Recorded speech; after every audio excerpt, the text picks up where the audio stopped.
Ghost of darkness movie की शुरुआत में हमें एक घर का सीन दिखाया जाता है जहाँ पर सैरा नाम की एक लड़की बहुत ही ज्यादा डरी हुई होती है। इसीलिए उसकी माँ लौरा उसे समझाती है कि घोस्ट जैसी कोई भी चीज नहीं होती, ये बस तुम्हारी एक इमेजिनेशन है, इसीलिए तुम चुपचाप सो जाओ और हम इस बारे में सुबह बात करेंगे। लेकिन लौरा के जाते ही सैरा को फिर से अजीब सी आवाज सुनाई देने लगती है और दरवाजा खुद ब खुद खुल जाता है। हालांकि सैरा उस दरवाजे को बंद करने की कोशिश करती है लेकिन वो फिर से खुल जाता है, जिससे वो बहुत ही ज्यादा डर जाती है और बेड पर लेटकर अपनी आंखें बंद कर लेती है। तभी कोई अनजान शक्ति उसे अपनी तरफ खींच लेती है, जिसके बाद वो दरवाजा वापस से बंद हो जाता है। अगली सुबह हम सैरा के डैड माइक को देखते हैं जो सैरा के नाइटमेयर से काफी परेशान होते हैं, क्योंकि उन्हें लगता है कि इस घर में आए हुए उन्हें 3 दिन हो गए हैं, लेकिन अब तक सैरा को वैसे ही सपने दिखाई दे रहे हैं। इस पर लौरा उन्हें समझाती है कि उसे खुद को संभालने के लिए थोड़ा वक्त चाहिए। फिर जब लौरा बेडरूम में होती है तभी सैरा चाकू लेकर माइक के पास पहुंच जाती है और उस पर लगातार अटैक करने लगती है।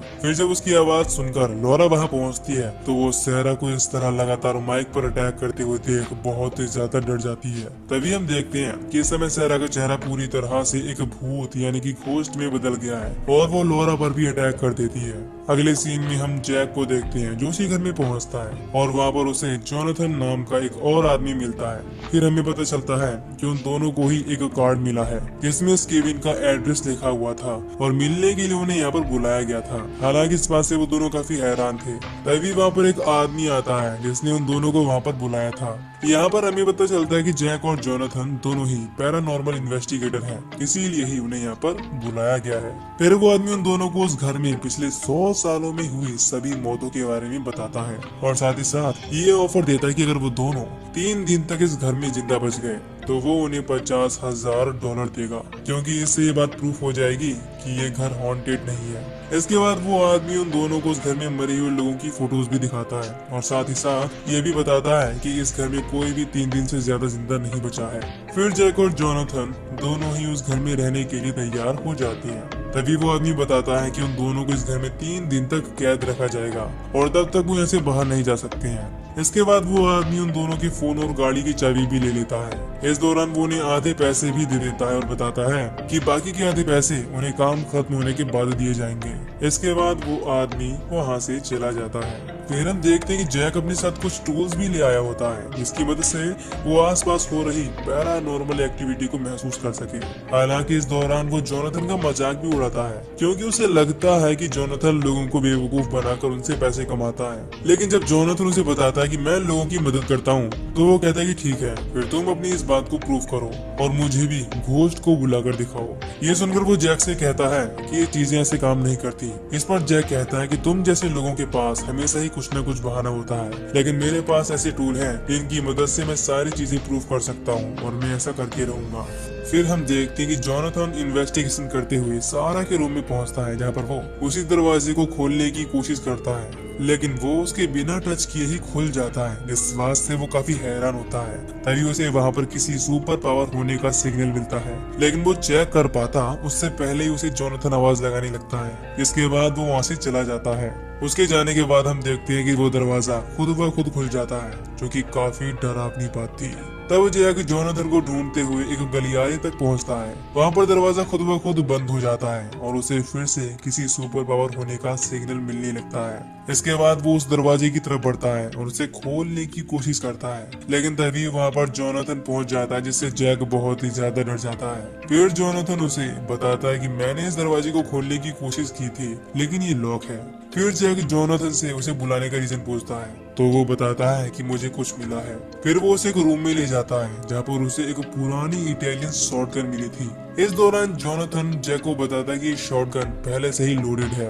अगले सीन में हम देखते हैं कि जब जैक अपने टूल बॉक्स के पास पहुंचता है तो उसे पता चलता है कि जोनाथन ने उसके टूल्स को यूज किया है, जिस बात से वो उस पर काफी गुस्सा होता है और उससे कहता है कि मैंने तुम्हें अपने टूल्स छूने के लिए मना किया था। इस पर वो जैक से सॉरी बोलता है और वहाँ से चला जाता है। फिर जब जैक जोनाथन के पास पहुंचता है तो देखता है कि वो किसी चीज की तैयारी कर रहा है। जैक उससे इस बारे में पूछता है तो वो बताता है कि मैं ऐसे ही काम करता हूँ। यहाँ पर हमें पता चलता है कि वो घोस्ट को बुलाने की तैयारी कर रहा है। ये जानकर जैक भी वहीं पर बैठ जाता है, क्योंकि वो भी उस केविन की हिस्ट्री जानना चाहता था।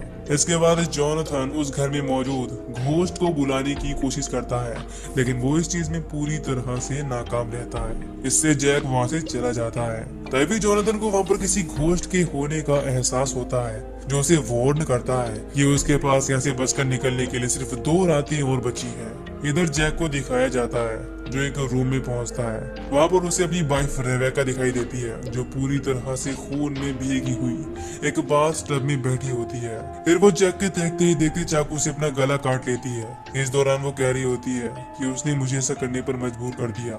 फिर हमें पता चलता है कि जैक सिर्फ एक सपना देख रहा था, लेकिन जब वो जागता है तो उसे अपने रूम के बाहर किसी के होने का एहसास होता है। इससे वो काफी डर जाता है, लेकिन जब वो चेक करने के लिए रूम से बाहर आता है तो उसे कोई भी दिखाई नहीं देता। अगले दिन जोनाथन जैक को घोस्ट की वार्निंग बताता है, लेकिन जैक को इस बारे में बिल्कुल भी विश्वास नहीं होता और वो कहता है कि घर में हमारे साथ कोई मजाक कर रहा है, क्योंकि पिछली रात मैंने अपने रूम के बाहर किसी को देखा था।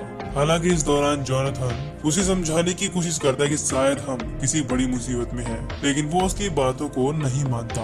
फिर जब जैक किचन में पहुंचता है तो उसे वहां पर वही चाकू मिलता है जिससे उसकी वाइफ ने अपना गला काटा था और उस पर खून लगा हुआ था। लेकिन जब वो उस चाकू को उठाने की कोशिश करता है तो वो वहां से गायब हो जाता है। इस बात से वो बहुत ही ज्यादा घबरा जाता है। इसके बाद वो सीढ़ियों से नीचे पहुंचता है तो उसे एक छोटी लड़की की परछाई दिखाई देती है, जो वहां से भाग जाती है। जैक उसका पीछा करने की कोशिश करता है, लेकिन वो लड़की उसे कहीं भी दिखाई नहीं देती, क्योंकि वो कोई और नहीं सहरा की ही घोस्ट होती है। इस दौरान जब जैक सहरा का पीछा कर रहा होता है तो वो घर में बने हुए एक पूल में गिर जाता है, जिससे उसके कपड़े पूरी तरह से गीले हो जाते हैं। फिर जैक जोनाथन से सहरा के घोस्ट के बारे में बताता है तो वो उसे सहरा की फोटो दिखाता है और पूछता है कि क्या वो लड़की यही थी, और ये देखकर वो काफी हैरान होता है। ये सब देखकर जोनाथन जैक से कहता है कि इस हाउस में जो कोई भी है वो कोई घोस्ट नहीं बल्कि एक डीमन है, क्योंकि घोस्ट को किसी भी घर से निकालना बहुत ही आसान होता है, लेकिन डीमन बहुत ही ज्यादा खतरनाक होते हैं और जिद्दी होते हैं। यही वजह है कि इस घर में सालों से लोग मर रहे हैं। फिर जब जैक उस डीमन को घर से भगाने के लिए कहता है तो जोनाथन उसे बताता है कि ये इतना आसान नहीं है, इसके लिए हमें रिचुअल करना पड़ेगा, जिसके लिए मुझे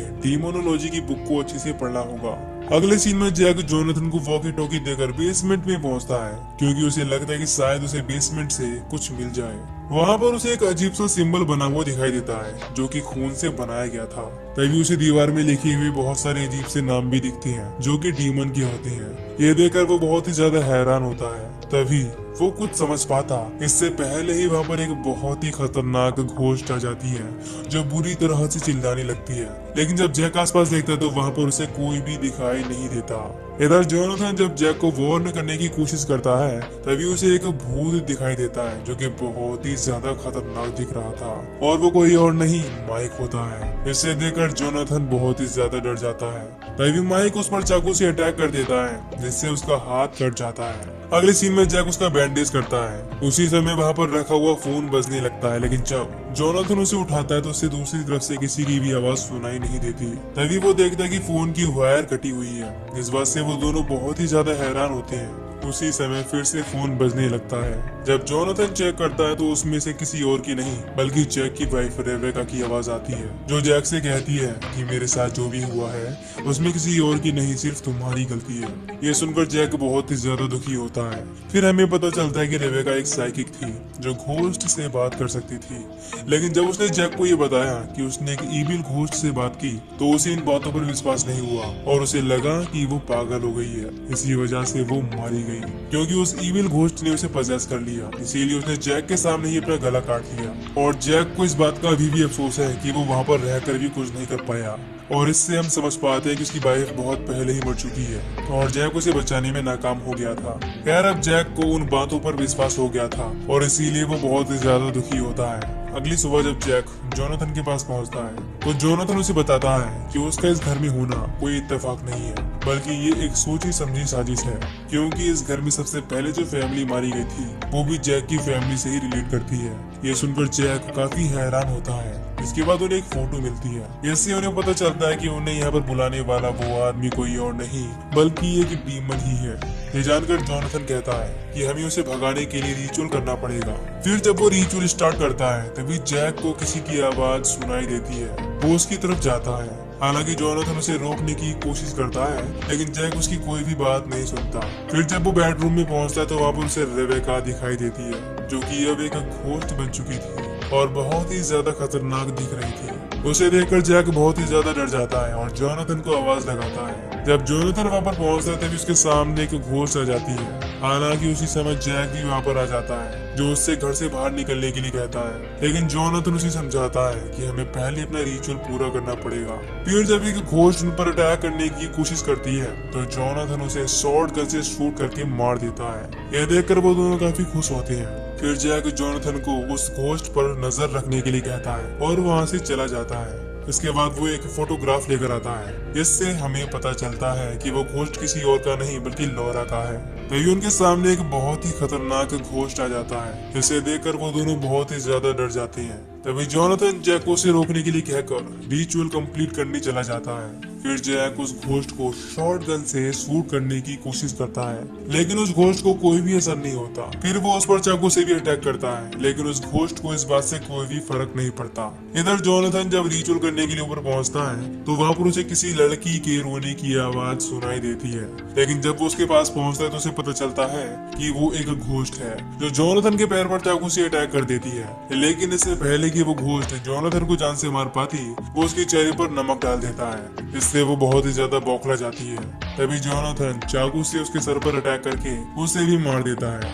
इसके बाद हम जैक को देखते हैं, जो एक रूम में पहुंचता है तो वहाँ पर उसे एक घोस्ट दिखाई देता है, जिसका चेहरा बहुत ही बुरी तरह से जल गया था, इसीलिए वो बहुत ही खतरनाक दिख रहा था और वो जैक पर अटैक करने की कोशिश करता है, लेकिन जैक उस पर एक रॉड से अटैक कर देता है, जिससे वो वहीं पर मारा जाता है। फिर जैक को उसकी वाइफ रेबेका दिखाई देती है, जो उसके देखते ही देखते डीमन में बदल जाती है और बुरी तरह से हंसते हुए अपनी बॉडी पर चाकू से अटैक करने लगती है। इससे जैक अपने हाथ में लिया हुआ रेबेका का लॉकेट उसके सामने कर देता है, क्योंकि उसमें क्रॉस बना हुआ था, इसीलिए वो डीमन वहाँ से गायब हो जाता है। इसके बाद जैक जोनाथन के पास पहुँचता है और वो दोनों मिलकर रिचुअल करना स्टार्ट करते हैं। इस दौरान वो डीमन उन पर अटैक करने की कोशिश करता है, लेकिन वो इस चीज में नाकाम रहता है और वहाँ से गायब हो जाता है। लेकिन जोनाथन इस चीज से काफी हैरान होता है, क्योंकि कोई भी डीमन इतनी आसानी से नहीं जाता।